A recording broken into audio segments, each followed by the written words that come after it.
ठंड का मौसम आते ही दिल्ली में वायु प्रदूषण की समस्या सभी के लिए चिंता का सबब बन जाती है। अब ऐसे में दिल्ली सरकार ने इस बार विंटर एक्शन प्लान बनाने के निर्देश दिए हैं। ये क्या प्लान होगा, इसके तहत किन चीजों पर फोकस किया जाएगा, हमारे साथ दिल्ली के पर्यावरण मंत्री गोपाल राय मौजूद हैं, उनसे जान लेते हैं। सर, विंटर एक्शन प्लान आप लोग बना रहे हैं, पहली बात तो क्या ये पहली बार इस तरह का प्लान बनेगा और किन चीजों पर आप लोग खास ध्यान केंद्रित करेंगे, क्योंकि इससे पहले भी कई योजनाएं आप लोग लेकर आ चुके हैं। नहीं, देखिए, प्रदूषण के खिलाफ दिल्ली सरकार निरंतर काम कर रही है। चाहे वो वृक्षारोपण का हो, चाहे अभी स्मार्ट टावर को लेकर के हो, चाहे जो प्रदूषित फैक्ट्रियां थीं उनको चेंज करने, फ्यूल चेंज करने का काम हो, तो ये निरंतर अभियान हम चला रहे हैं। लेकिन हम सब जानते हैं कि जाड़े के मौसम में इस सिचुएशन की स्थिति काफ़ी गंभीर हो जाती है।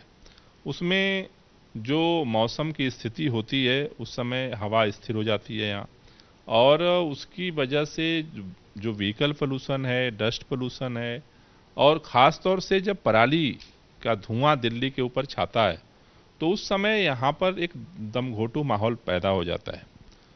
इन समस्याओं से कैसे लड़ा जाए, हमने पिछले साल इसके लिए काफ़ी एफर्ट किए। उन एफर्ट में क्या क्या कमियां थीं उसको कैसे और ठीक किया जाए।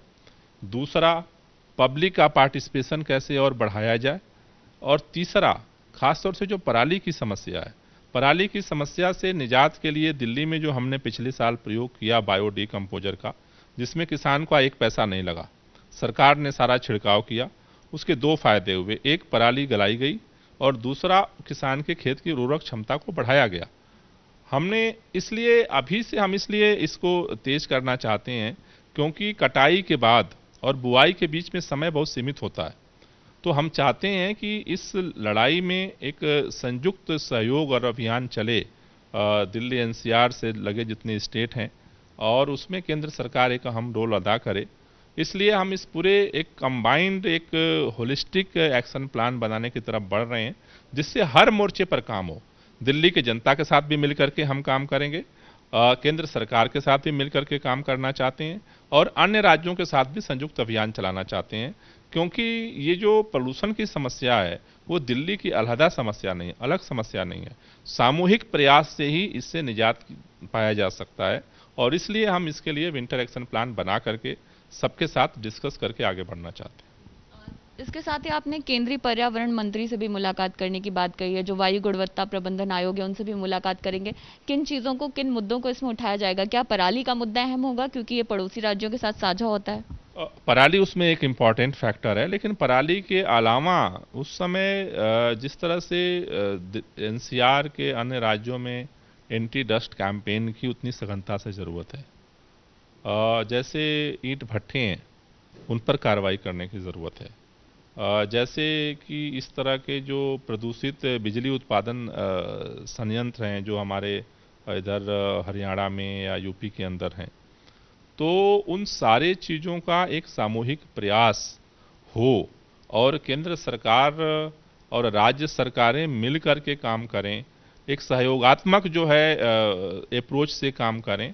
ये मुझे लगता है कि आज की सबसे बड़ी ज़रूरत बन गई है, और इसके लिए हम सबके साथ बात करना चाहते हैं।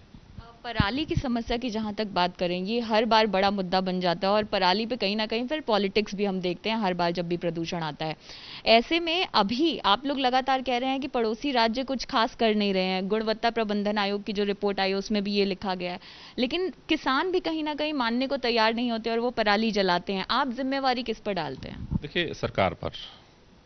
दिल्ली के अंदर जो हमने प्रयोग किया, किसानों का एक पैसा जब खर्च नहीं हुआ और उसकी खेत की उर्वरक क्षमता बढ़ गई, तो कोई किसान क्यों नहीं मानेगा? अगर नहीं भी मानता है कोई, मान लो इक्का दुक्का घटना अगर हो जाती है तो उसको मॉनिटर किया जा सकता है। हम ये ऐसे नहीं कर रहे हैं। दिल्ली के अंदर हमने इसको इम्प्लीमेंट पिछले साल किया, किसान का 1 रुपया खर्च नहीं हुआ, बल्कि उसकी खेत की उर्वरक क्षमता बढ़ा दी गई बायो डिकम्पोजर के उपयोग से। तो मुझे लगता है कि इसको अगर हम समय रहते उसके प्रिक्योरमेंट का सिस्टम बनाएं, उसके छिड़काव का सिस्टम बनाएं, तो सरकार अगर इस पहल को करती है तो किसान को तो इसमें खुशी की बात है, उसमें किसान को तो किसी तरह का ऐतराज होगा ही नहीं। और दिल्ली में नहीं हुआ, लोगों को फायदा हुआ, किसानों ने स्वागत किया इसका। एक आखिरी सवाल, आपको लगता है कि क्या पड़ोसी राज्यों से भी आप लोगों ने बातचीत शुरू की है, और क्या लगता है कि इस बार जो आप सोच रहे हैं कि सब साझा तरीके से इस समस्या से निपटेंगे, वो माहौल बन पाएगा?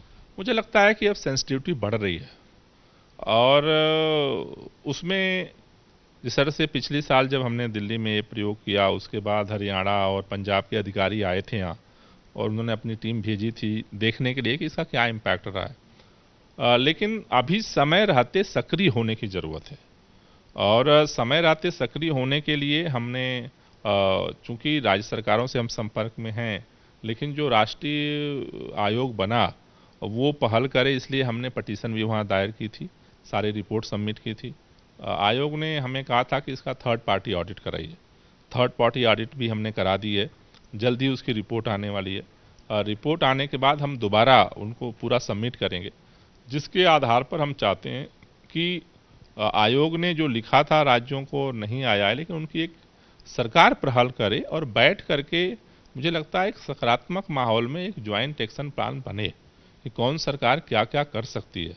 दिल्ली को जो सहयोग देने की ज़रूरत है हम दूसरे राज्य को भी देंगे और दिल्ली में जो काम करने की ज़रूरत है वो दिल्ली में भी करेंगे।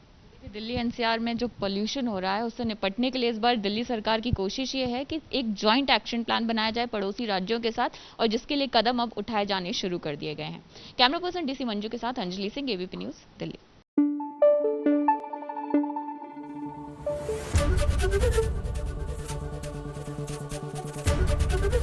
एबीपी न्यूज आपको रखे आगे।